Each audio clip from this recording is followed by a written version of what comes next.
Guys, good morning. Update po ito ngayon sa ating baboy na anak na walang bantay. Ganon ang mga itsura nila pag walang bantay. Bakit ito?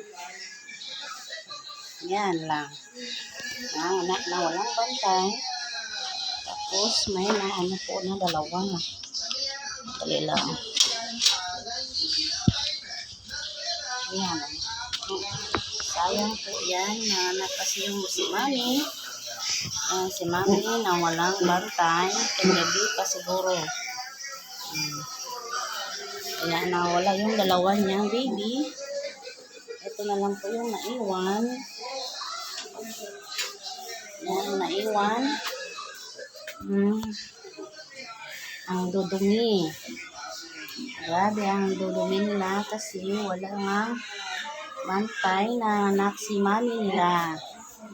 Yun lang guys. At God bless na hindi naubos na ipit. Thank you, Lord.